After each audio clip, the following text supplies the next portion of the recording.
halkani waa Radio Ethiopia. Radio Ethiopia wuxuu ka mid yahay laanta Soomaaliga qaybtii luqadii ugu horeeyay. Fadhiya sideed waragtaa barnaamijka afka Soomaaliga ee telefishinka qaranka Ethiopia laga bilaabay. aad iyo aad baan ugu faraxsanahay. mayna dhici karin qof aadamihi inuu hadlo ama mobile uu la galo shir. mudooyinkan ka shaqeynayno saxafiyiin fara badan in xabsiga loo taxaabay jeelkii loo jiray jeelogaadeen inay qaab ku soo muteysteen. Intii Soomaaliya wax loo shaqeeyo helaan hadda bahaya. waxa marka hore aan ku xisaabtami jirnay wuxuu ahaa Apple ama meel xafiis oo markaas aad si business oo xoga qaatid laakiin hadda la xajeclo laba nin kamooda qosliso anagi deegaanka u dhalanay iyo miiriyihii kala yimiday way naga wadaxayn weeyday la xajecladii laakiin hadii aad maanta meeshaan aad garab qabatay iska ayad iska ordi jirtay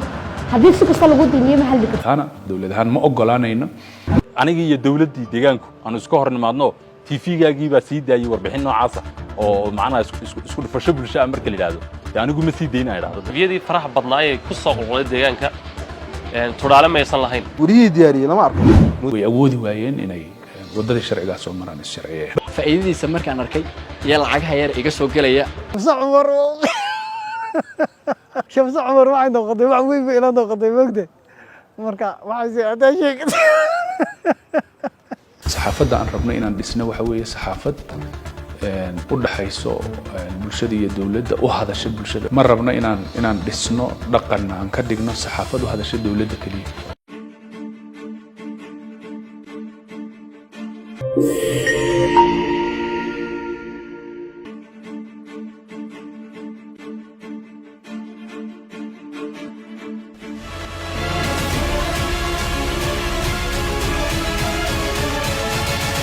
barnaamijkan waxaanu diiradda ku saaraynaa xanaaqaadka saxaafadda xorta ee deegaanka Soomaalida waxa ay ku soo kordhisay deegaankan fursadaha shaqo abuur iyo tabinta codka dadweynaha ay sameysay iyo sidoo kale waayo aragnimada ay durba dhalinyarada ka shaqeysa saxaafadda madaxa bannaan ka heleen shaqadan iyo dib u habeynada ama tuxaan bixintii lagu sameeyay habsamo shaqeynta saxaafadda xorta ee ka xanaaqaaday deegaanka Soomaalida iyo waliba sooyaalkii warbaahineed u lahaa deegaankani abad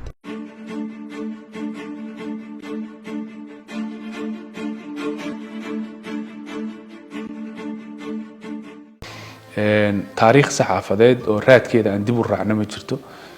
dawladdu waxay horumarin jirtay xogaheeda sidii ay u horumarin lahayd laakiin laguma tabci jirin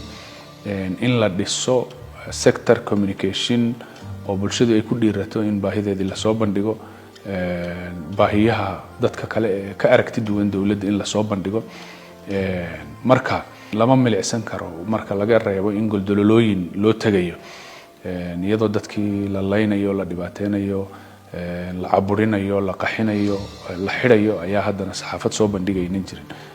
warbaahinta waxaa lagu tiriyaa siirka afraad ee ku taagan tahay dawladnimadu xurriyadda hadalka fikirka iyo aragtiduna waxa ay ka mid yihiin xuquuqaha ugu muhiimsan ee lagu cabiro inay helaan shacab haysta dawladnimo ku dhisan dimuqraadiyad taariikhda iftiinka iyo furfurnaanta ee deegaanka Soomaalidu waxa ay ka soo bilaamaysaa sanadkii 2018 ee uu dhacay isbedelkii siyaasiga ahaa wixii ka horeeyay ma jirin madax banaani warbaahineed ma jirin idaacado iyo telefishinno gaar loo leeyahay oo ka aasaasnaa ama laga sameyn karayo gudaha deegaanka Soomaalida ma jirin madax banaanida aragtida shakhsiga iyo waliba aragti dhiibashada dadweynuhu guud ahaan ma jirin wax warbaahin oo loo ogolaa inay si xor uga shaqeyso gudaha deegaanka Soomaalida wixii ka horeeyay isbedelkan waxaan kala kartaan laba qodob baan loo ogolayn oo sida qawaaniinta adduunka iyo wadankaba ah in qawaayil isku dhufto oo reebo ka kac oo reebo la liya reebo ku duul incitement la leeyahay waa qalad waxa kale oo qalad wixii diinka iyo akhlaaqda ay diidayso sawirro qaawan aflagaato ay noocaas waa reebin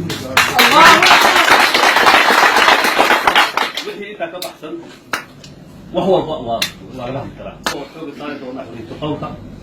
anuu dadka aad u qoraan aan jiray xiriirka qowlka iyo maartay jecel maanta marka inaan gruubka noocaas ah aan xorriyadooda isu kordhiyo ayaan diyaar u ahay 2018 waa xilliga ay wax walba iska bedeleen sidii lagu qabatimay gaar ahaan madax banaanida aragtida dadweynaha iyo dhaqdhaqaaqa saxaafadda xorta ayaa xilligan ka bilowday gudaha deegaanka isbedelka kadib deegaankeenna waxa ka dhashay nooc cusub mid dimuqraadiyadeed oo saxaafaddii xorta ahayd fursad siisay shacabka deegaanka Soomaalidu ay noqdeen kuwa maskaxda ku xoroobo si xor ah fikirkooda baahidooda iyo rabitaankooda uga hadla dabadeetana deegaankan waxaa soo galay warbaahin aad u tiro badan iyagoo fursaddaas dhinaca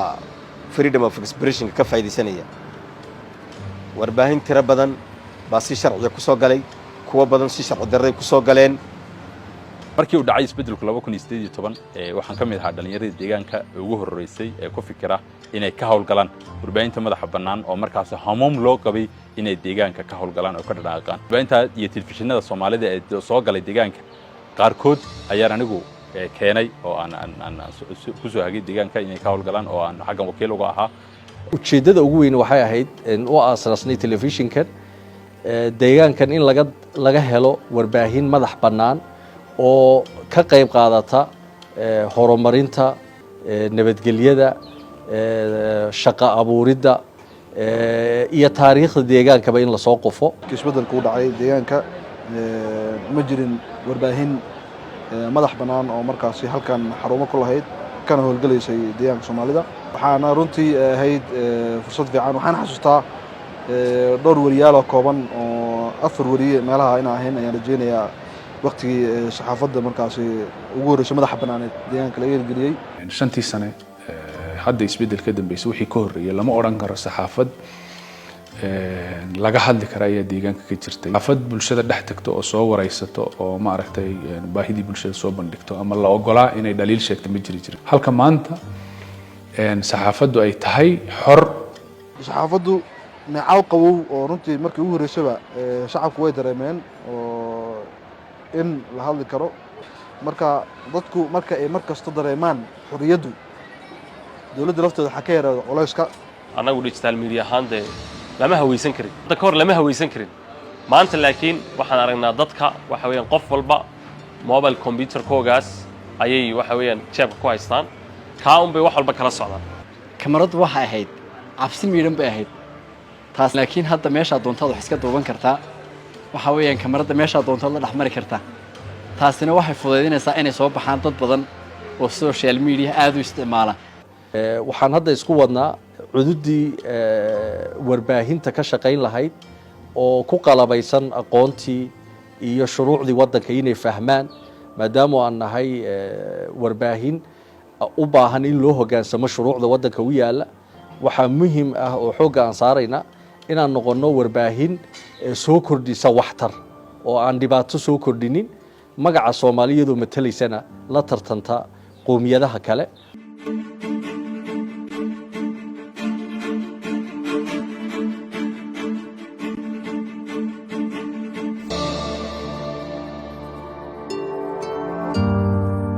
ugu horreyntii bal dib aynu u milicsano isbeddelka ka hor maxaa uu warbaahinaha deegaanka Soomaalida taariikhda warbaahineed ee deegaankusi halkee ayay ka bilaamaysaa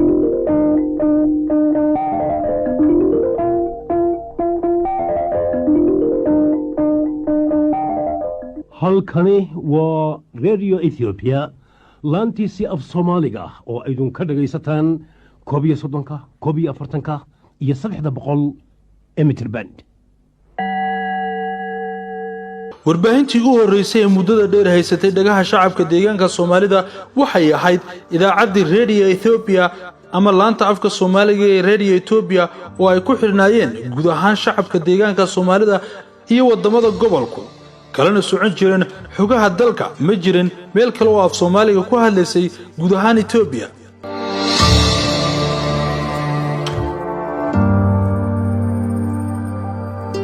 Radio Ethiopia wuxuu ka mid yahay laanta Soomaaliga qaybtii luqadii ugu horeeyay qaybta xamaariga iyo ku xigay oo la aasaasay waliba la oran karo laanta Farmooga inta la furin koor ayaa uu ka horeeyay bishii hamle 16keedii 1948 laanta af Soomaaliga ee Radio Ethiopia ayaa la aasaasay sanadku markuu 1948 ee tirsiga taariikhda Ethiopia waxayna ku lahayd baahintooda maalinlaha hal saac oo ahaa 9 ama 3 galabnimo ilaa 4 galabnimo waxaana taasi xigtay muuqbaahiyaha qaranka ee ETV oo ku soo kordhiyay luqadda af Soomaaliga sanadku markuu ahaa 1999 ee tirsiga taariikhda dalka sideed waragtaa barnaamijka afka Soomaaliga ee telefishinka qaranka Ethiopia laga bilaabay waxaan ka mid ahaa deegaanka Soomaalida suxufiyiintii ugu horeysay ee soo martay tan iyo muddo dhowr iyo 20 sano hadda ku dhawaad ah labaatankaa sano deegaankeenna gaar ahaan xilliyadii u horreeyey wax warbaahin la yidhaahdo haba yaraatay kama ayna dhaqdhaqaaqi jirin mayna jirin marka xilligaas waxaa warbaahin noo ahayd aan isticmaali jirnay waa warbaahinta federaalka waxaan isticmaali jirnay radio Fana iyo radio Ethiopia iyo radio Harar kuwaas oo aan hal saac ku lahayn kuwaas intaasna kuma infilaanin in shacabkeena baahida xogta jirta laga qabtiro inkasta oo ay shacabka deegaanka Soomaalidu ku xirnaayeen kalena socon jireen xogaha dalka wararka dawladda haddana waqtiga iyo xilliga ay soo galayeen ma aysan ahayn mid ku habboon in bulshada si buuxda loo gaarsiiyo xogaha muhiimka ah waxayna soo gali jirtay habeenkii 4 saac iyo badh ama 10 habeenimo iyadoo 30 daqiiqo oo keliyana hawada ku sii jiraysay sidaas oo ay tahay bulshadu kama aysan caajisi jirin baahida warbaahineeda jirtay awgeed aad baa loogu xidhnaa laanta Soomaaliga Radio Ethiopia TV-gaba iyadoo waqti dambe ahaa TV-ga la aasaasay oo habeenkii la soo deyn jiray waqti dadku ay seexanayeen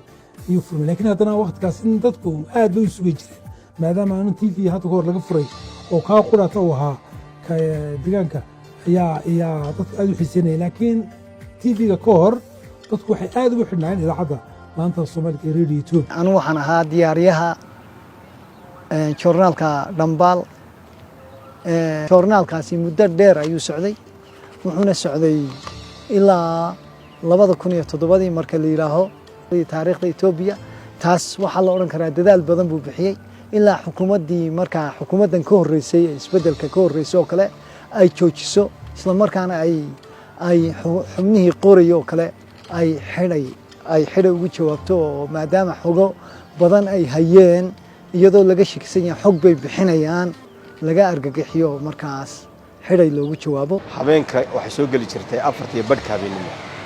aad baana loo sugi jiray wax mid la raagsadeeyay taasina baahida shacabka mayn dabooli jiray marka wariyaashii ugu horeeyay xilliyada ka howlgeliyay baan ahaa telefishinka iyo idaacadahan hadda ku sheegayba telefishinka marka caqabadii naga hor yimid waxay ahayd nidaamka maanta casriga digitalki ma jirin cajaladihii waaweynaa VTS kaaba wax lagu duubi jiray ku mini DV cassette kale oran jiray wax lagu duubi jiray diiradda xataa inaan telefishinka Ethiopia u dirna cajaladahaas waxay nagu qaadan jireen hal maalin iyo badh caawo dhan buu caraabi berri buu geyn berri marka iyagu helaan ayaa warkaasi aan isticmaali jirnay inta badan caqabadaha marka nala kulmi waxay ahaayeen cajaladaas qofkaad u duubtay inuu meel ku ilaabo inay si fudud u lumaan marka caqabado aad u dhib badan ayaan kala kulmi jirnay isku soo wada duuba deegaankan marka wax warbaahina intaas u jirtay waqtiyadii adka FM Jigjiga ayaa noqotay idaacaddii u horeysay ee gaar u yeeshaan bulshada deegaanka Soomaalidu taasi oo si rasmi ah u shaqo bilowday sanadku markuu ahaa 2002 halka muuqbaahiyaha deegaanka ee SRTV oo markaasi loo oran jiray ESTV uu hawada toos u galay sanadkii 2004 laba sano oo kadib aasaaskii idaacadda haddaba waqtiyadaasi miyay ahaayeen warbaahin ka jawaabta baahida shacabka warbaahinta deegaanku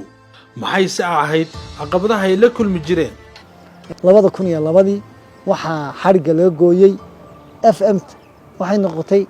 shaygii ugu horeeyay ee ay shacabka Soomaalidu ay dhageystaan oo ah idaacad ay iyagu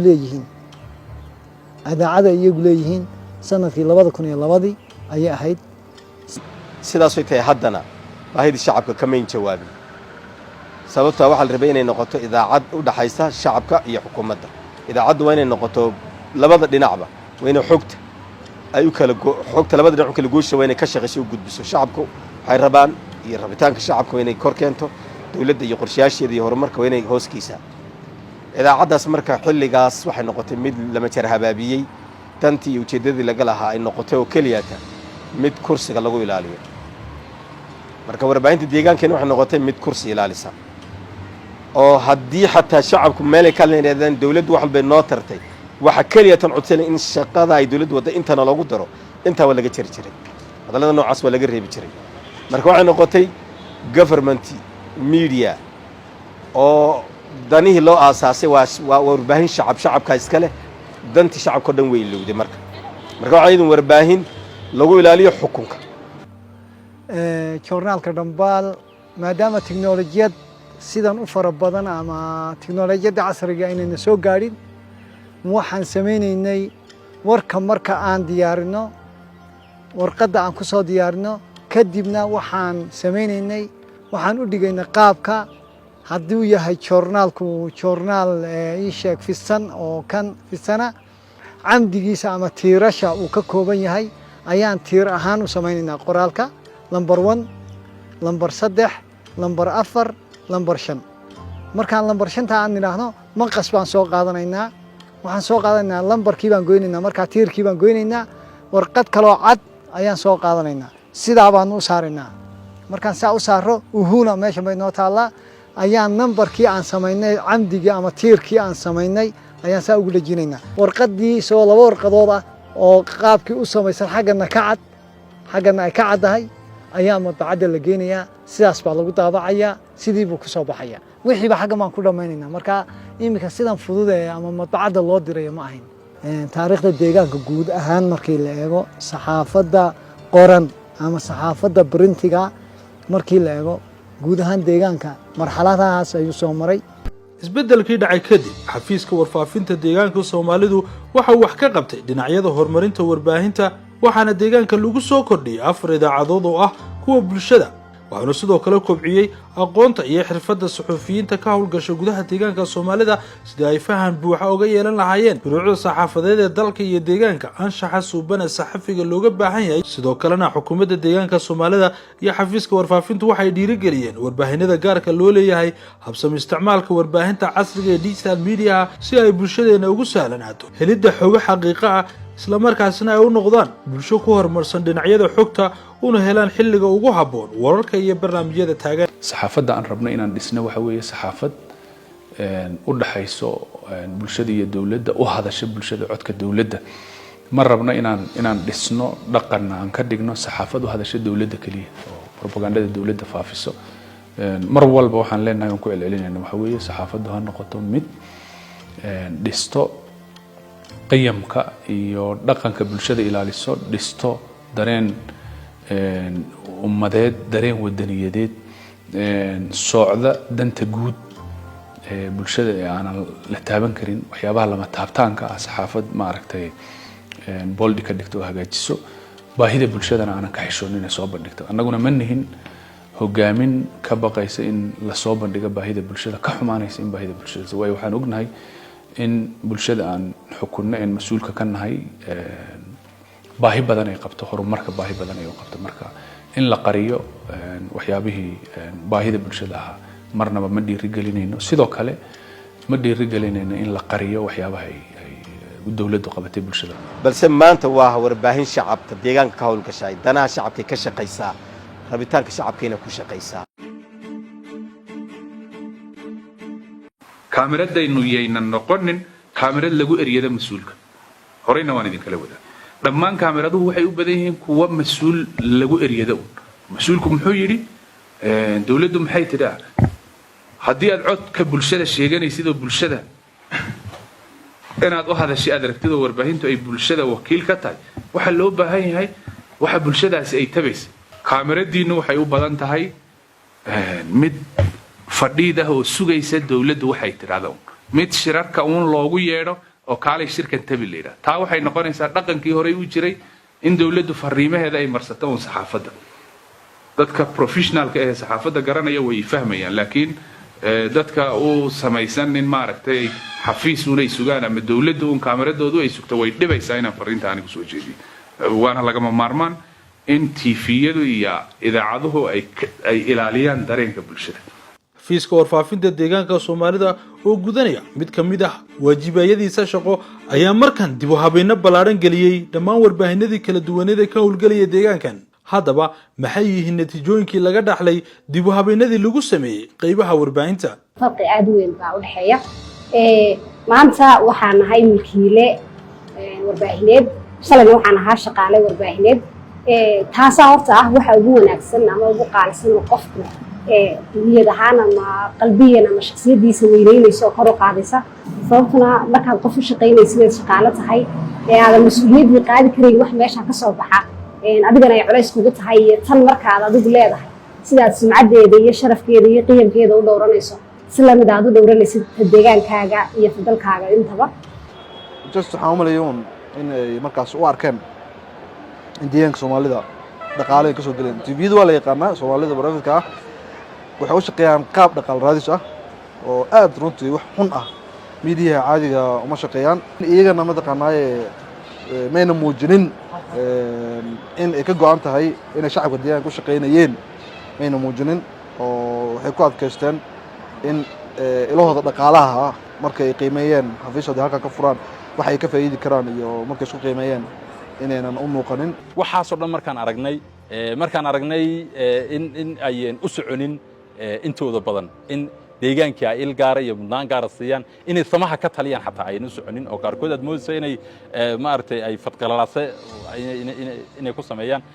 ayaan 2020kii ku baraarugnay inaanu gacanta faraha ka qaadno halisahaas ay leeyihiin waanan ilaahay nagu ilhaamiyey alxamdulilah anoo ugu horreeyey inaan samayno media gaar loo leeyahay oon annagu leenahay maadaama annagu deegaankayagii aan maaragtay aan waxa yidhi leexajeclo laba nin kama wada qosliso annagii deegaanka u dhalannay iyo miidiyihii kala yimiday way naga wadaxayn weydey leexajecladii ka la isbarbar dhigo shalay markaan warbaahinadii deegaanka ku soo jabay aan shaqaale ka ahaa iyo maanta oon owner ahay farqi weyn baa u dhaxeeya anigu imika shirkadda aan CEO-ga ka ahay markaan aan rabno inaanu wax mawduuc aan ka hadalno masiirka ummadda ah ama wax mar walba waxaanu ka eegnaa maxaa bulshada dan u ah ayaanu ka eegnaa waxa weeyaan bulshada maxaa u dan ah ayaanu ka eegnaa marka tudhaalihii bulshada iyada aanu ka soo dhaxbaxnay way nagu jirtaa tan dareemayo waxa weeyaan marka TV-yadii faraha badnaa ay ku soo qulqulay deegaanka tudhaale maysan lahayn oo waxa weeyaan mar walba wax iyaga magacooga iyo famekooga kor u qaaday ayuunbay ka shaqaynayeen haddaad masiirka ummadda aad fame iyo caannimo ka dhex raadisana waxa weeyaan marnaba ma eegaysid ummaddan waxaan aad sheegayso maxaa caqabad consequences maxaa imanaya kama fikiraysid dib u habeyntii saxaafadda deegaanka runtii door fiican inay ka dheeshay baan filayaa hanaanka geedi socod saxaafadda deegaanka muddadii isbeddelka markii systemkii hore meesha ka baxay waxaa dhacday in saxaafado badan oo geeska Afrika laga leeyahay dhulka Soomaalidu gaar ahaan u degto inay soo galeen deegaanka Soomaalida marka saxaafadda oo aan habaysneen si habqan ay u soo galeen deegaanka Soomaalida siyaabo kala duwan baa ku soo galaan marka fawdo u kala warqaadid isku dir xaalad abuur ayuu deegaanku muddo 3 sano ah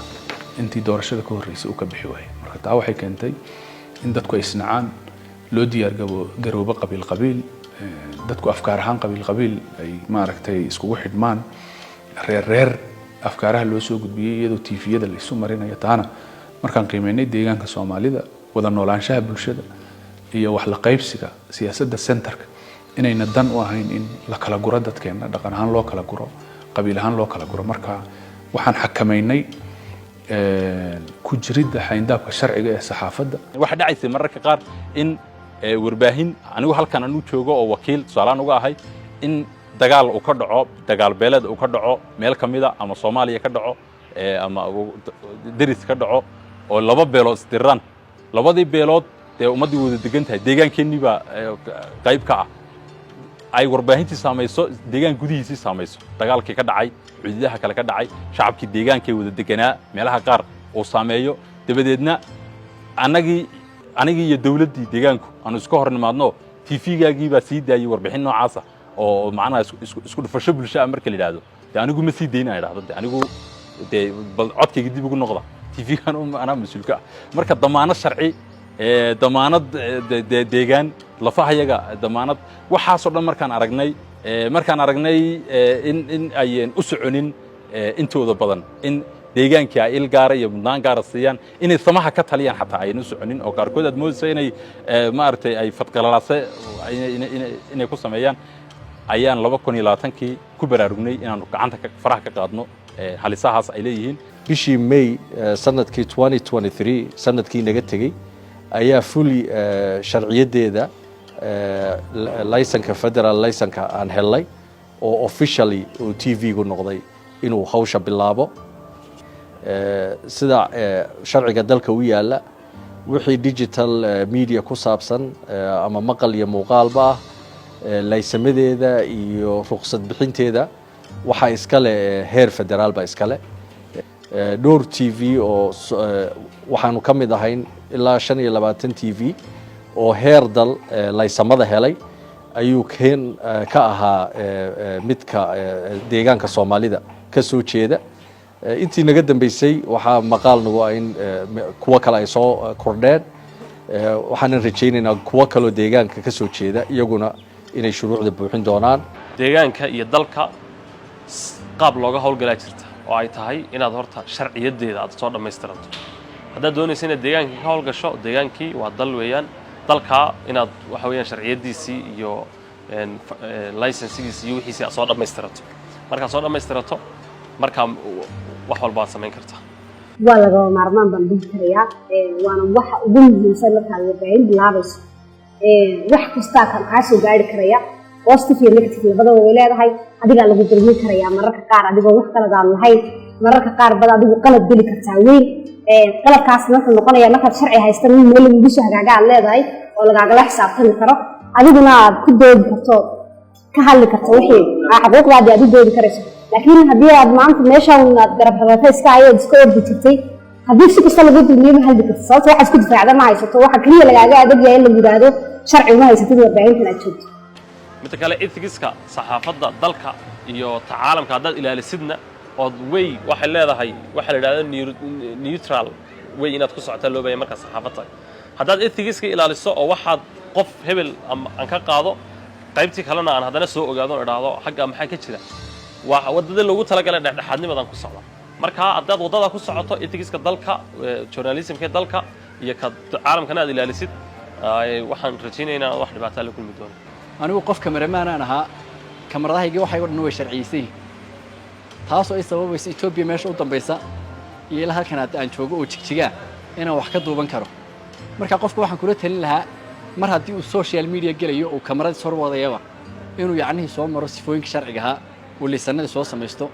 xafiisyada ugu dhow haddii uu deegaanka ku kooban yahay hadduu heer federaal yahayba inuu sharciyada soo qaato taa marka uu soo dhamaysto meel kasta oo Ethiopia kamid ah wuxuu ku duuban karaa maantood imika deegaanka waa laga mamnuucay sababta laga mamnuucay waxa weeyaan muddo 6 bilood ayaa lagu lahaa waxa weeyaan liisan soo qaata wadanku sharci uu leeyahay federaalka taga ka soo qaata hal TV oo dhaqaaqay ma jiro hadda laakiin waxa weeyaan TV-yo hadda soo fahmaya way jiraan oo waxa weeyaan liisanada intay marka hore xagga sharciyada iska soo dhameystiraan kadibna shaqada soo gal marka laakiin shaqadii bay galeen bulshadii bay dhex galeen waxa weeyaan bulshada aad garanayso inay qaar caadifad hadlayaan dhibaatooyin badan soo gaadhay waxa weeyaan iyaga dhexdooda xataa isqabsi ka jiro iyagoona markaa balance and check aanu suusan meesha ku jirin ay hal dhinac baahin jireen oo iyagoona waliba sharci soo qaadan marka farqiga ugu weyn ee u dhaxeeya waxa weeyaan annaga turaalihii baa nagu jira iyagana markaa waxa weeyaan turaal la'aan bay ahayd dhalinyaradu waxay u haystaan fursad in intay warbaahin dibadda ka timid oo aan lahaanshiyo ku jirin lahaanshiyana muujinaynin ay u shaqayn lahaayeen oo aanay mas-uuliyadda qaadi karayn in tan maanta deegaankoodii iyagoo lahaanshiyo muujinaya sumcaddoodii ilaashanaya tii deegaankooda ilaashanaya tii warbaahintooda ilaashanaya ay ka qayb qaadan karaan arrimaha kala duwan ee deegaankooda ka socda si positively ah weliba dhanka arrimaha bulshada oo ah dhanka ugu qaalisan ama ugu muhiimsan warbaahintu amaba dhalinyarada saxaafadda ku jirtay ay kaga shaqaysan karaan shacabka dhexdeedana ay sumcad kaga faa'iideysan karaan sidoo kalena dawladdii iyo dalka maamuleysay ama deegaanka maamuleysay aanay wax xumaan ama wax dhibaato soo kala dhexmari karin marka waxaan bogaadinayay weyneynaya waxa weeyaan dhalinyarada deegaanka joogta in ay fursadaas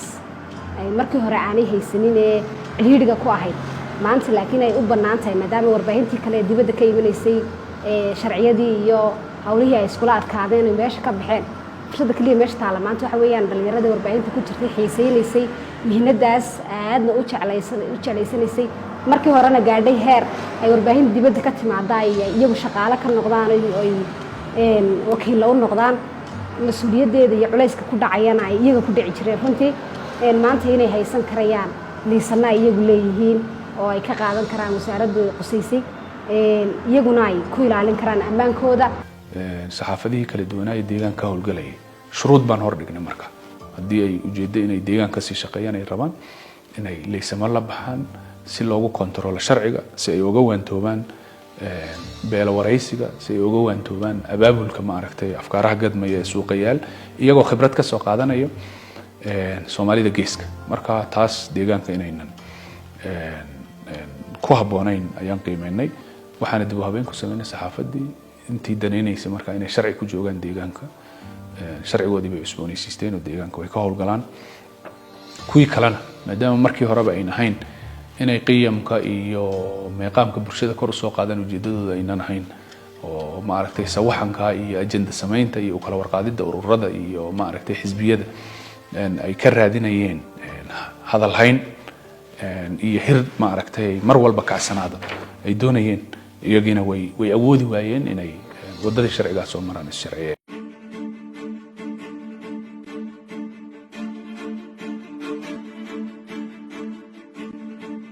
dunida casriga ee maanta waxaa hogaamisa teknolojiyadda iyo xirfadaha farsamooyinka oo lagu ladhay hal abuur iyo curin la jaanqaadaysa jiilka maanta haddaba dhalinyarada deegaanka Soomaalida ee ku shaqeysta qaybaha warbaahinta casriga ah ama digital media intee leegay ka faa'iideysteen fursadahan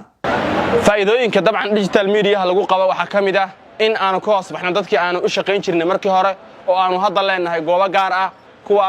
kuwaasi oo dadka aanu ugu soo gudbino waxa markii hore aanu ku xisaabtami jirnay wuxuu ahaa Apple ama meel xafiiso oo markaas aad si business wax uga qaadatid laakiin hadda waxaan wax ka sameynaa fiyuuska share-ta dadka nagu xidhan like-ta iyo markaas daawashada agabtabe waa dugsi farsameysan dhanka digital media marka adduunka hadda maanta digital media loo guuray qofka uma baahna in uu mishaar meel u doonto wuxuu u baahan yahay kaliya inuu asaga la yimaado fikrad gadmaysa bulshada maaragtay ka gadanta cid walba ka gadanta muuqaaladaas iyo waxa uu sameeyay lacag badan buu ka shaqeyn karaa waan ka hormari karnaa anagoo gudaha deegaanka joogno wariyaal jooga meelo kale dhanka kale marka laga fiiriyana dhalinyaradu fursado kale abuurteen qaarkood marka hore dad ay u shaqeyn jireen TV ay u shaqeyn jireen laakiin maanta media iyaga leeyihiin oo dhalinyaro caan ah maanta oo Soomaalida laga yaqaan magac marka hore lahaayeen magac ka fiican ay hadda leeyihiin marka in marka dhalinyaradu fursad abuurtaan oo digital media loo guurin wax fiican ayay maaragtay u muuqataa waan bogaadinayaa in dhalinyarada deegaanka ay taas ku baraarugaan warbaahinnadoodii ama si shakhsiyan ay u lahaayeen markii hore maadaama hadda dunidu digital u wareegtay ay sharciyeystaan qofka bini'aadanka intii uu horta meel u shaqeyn lahaa waxaan aad iyo aad uga doorbidi lahaa isaga oo at least xabad kamarada intuu amaah ku soo iibsado isagu muuqaal iska duuba ama Facebook ha dhigto ama YouTube ha dhigto ama mobilkiisaba ha kaga faa'iideysto oo yacni ha iskaga duubo inuu isagu fikrad la yimaado fikrad uu ku shaqeeyo oo isaga u gooniya social media-huna faa'iidooyin badan u leeyahay dadka ay imka dhalinyarteenu ogaanaysaa inay lacag ka samayn karaan inay waxyaalo badan ka qabsan karaan ruuxaantii waxaan u malaynayaa inuu faa'iidooyin aad iyo aad badan noo leeyahay absolutely waan aaminsanahay in nolol laga samayn karo waxa weeyaan laga shaqaysan karo waliba nolol ka badan nolosha aynu waxa weeyaan shaqooyinka aynu maalinlaha 9 to 5 ka aan qabanno ka badan in laga shaqayn karo anigu waan aaminsanahay waxaad arkaysaa wiil yar oo waxa weeyaan YouTuber oo soo dhiga waxa weeyaan muuqaalo la yiraahdo skits soo dhiga ayaa wuxuu sameeyaa hal muuqaal oo iska kaftana ayaa $38,000 u sameeynaya marka halka suurtagal ka tahay $38,000 adiga waxa laga yaabaa marka $1,000 ama $500 inaad ka sameyn karto muuqaalada dhinac waa laga sameyn karaa nolol xilliga hadda lagu jiro xilli communication weeye xilli xogeyd weeye xilli uu xoog badan yahay saameynta isticmaalka baraha bulshada weeye dadka aan u gudbino wax u qalmo ummadda deegaanka wax u qalmo aan u gudbino waxaana halkan ka sheegayaa in deegaanka Soomaalida maanta uu yahay deegaanka ugu amniga badan amniga aan sheeganayna wanaagiisa yahayna bahda saxaafadda halkan ku xusay hadii ay multimedia yihiin iyo hadii ay TV yihiin waxay ka ciyaareen door in nabadgelyada la wada ilaashado taana inaan wada jir oga sii wada shaqeyno maalinta ka sii dambayso media lama oran karo wax fiican baan soo qabanay oo waxa ku xukumayo maalintaas ajendaha taagan maxaa laga qabtay aan kala soocno ajendayaasha nationalka kuwa deegaanka kuwa danta guud iyo kuwa afkaaraha shakhsiga huwan aan kala soocno wixii ma aragtay bulshada wax tarayo si guud loo wada leeyahay aan ka wada shaqeyno amniga aan wada ilaashano horumarka aan wada ilaashano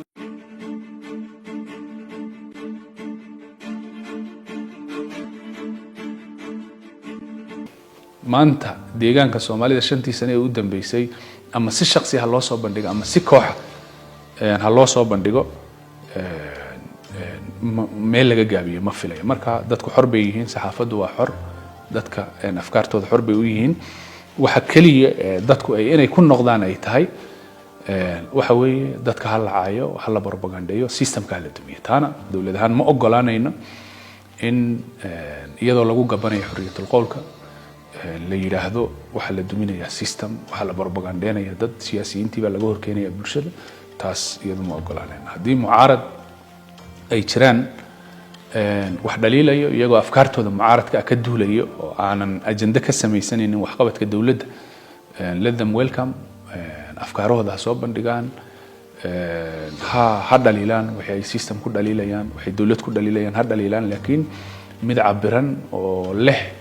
ujeedooyin iyo hadaf leh oo bulshadana wax tar u leh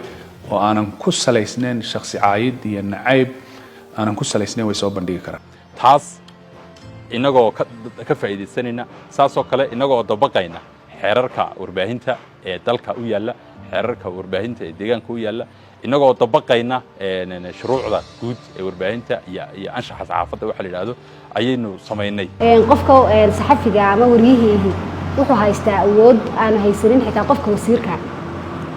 oo afkiisaasi uu meelo badan gaari karo midida labada af leh uu haysto waxay noqonaysaa kolba siduu u adeegsado hadduu sida fiican u adeegsadana inay bulshadiisa meel fiican gaarsiin karto iyo deegaankiisa hadduu sida qaldan u adeegsadana inay meel xun gaari karto arrimaha qabiilka ah ee fudaydka badan ku haya iminka bulshadeena inay ka waantoogaan si lamidana ay xoogga saaraan arrimaha bulshada saxaafadda hala barto qiimaheedana hala barto saxaafaddu waa seef laba af leh berri waxaan uu kaa daba iman aad qortay bulshaabaad isku dhufatay ilaahay xaggiisa kama nabadgelaysa ilaahay ka baqbaalayaano ilaahay ha laga cabsado berri inaad dhimatinna waxba kuma ah marka waxa weeye waxaad qortay yuuna ku dilin maan leeyahay anu qofka wax kale ma odhanayo saxaafadda ilaahay ka baq bulshadaadana u tur xaqana sheeg maanta waad aragtaa xorriyatul qowlka shalay maanaan hadli karin shalay maanaan hadli karin mayna dhici karin qof aadamihi inuu hadlo ama moobeel uu la galo shir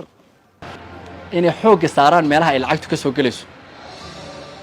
hadda sida TikTok oo kale magac baa laga sameeyaa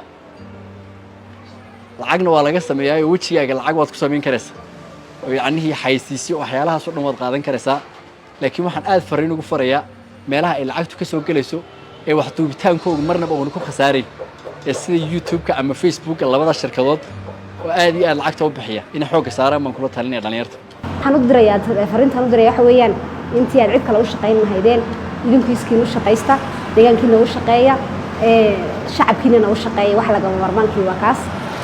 taasaad sumcad ku helaysaa sumcadda marka la helo yaa lacagtana la helaa adiga wax abuuran kara waxa abuurato ayaad ku meel mari kartaa magac iyo maamuus dadkeena ku sharfaan oo ku ixtiraamaan haddii markaas saxaafadda rabto ama digital media soo gelaysid inaad lacag kaliya ka samaysid kama gaaraysid heer sumcad fiicanna kama dhishaysid waxa u soo gelaysa waa inay noqdaan inaad bulshadaada ugu adeegto adigana qof bulshada uu ku dhex jiro saameyn ku dhex leh bulshada waxa u faa'iideeya inaad noqotaa ugu muhiimsan in culays laga iska saaro dhalinyarada deegaanka maadaama hadda iyaguna ku baraarugeen inay warbaahinadooda iyagu ka shaqaystaan kuwii u dhashay deegaanka rasmiga ay xaq u lahaana ay yihiin in iyagana kor loo qaado sharciga ay samaysanayaan inay sharciga ilaaliyaan inay u samaysanayaan marka wax dhiba kuma qabno warbaahinada kala duwan haddii ay multimedia tahay iyo haddii ay mass media tahay warbaahinada kala duwan ee maaragtay ka shaqeeya deegaanka Soomaalida way badan yihiin door fiican bay ka dheelaan tabinta xogaha kala duwan iyo maaragtay wacyigelinta bulshada waxaana ku faraxsanahay maanta warbaahinta deegaanka ka shaqeyso inay garanayaan maxaa dan guud ah iyo maxaa dan gaar ah hadda ka hor waxaan kala garan lahayn danaha shakhsiga ee la horumarinayo iyo danta maaragtay guud ee bulshada lama taabtaanka magaca deegaanka dhulka deegaanka sharafta deegaanka bulshada diinteeda bulshada dhaqankeeda waxyaabahaas waxyaabo badan oo lid ku ah wadajirka deegaanka qabyaaladda eexda waxyaabahaas lid ku ah bulshada hadda ka hor hoosta kama in xariiqnayn waxyaabihii labadii sano ee ka horeysay doorashada aan xakameyn kari lahayn bay ka mid tahay hadda dhalinyartu waxay danta guud ah iyo wada jirka bulshada iscaawinta isu gurmashada hadday fatahaad tahay iyo hadday abaar tahay iyo hadday colaad tahay dhalinyar jihaysa bulshada oo sii jeedo runtii u jeedo in la wada ilaashado wixii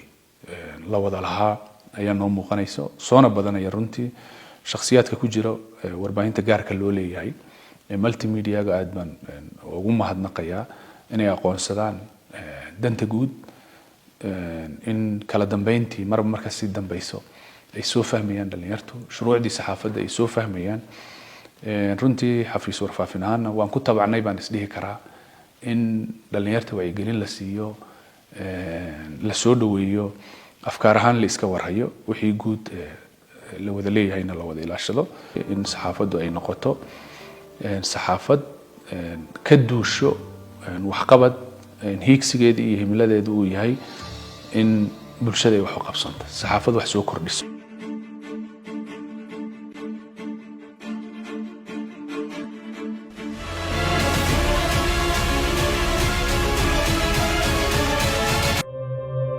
Yeah.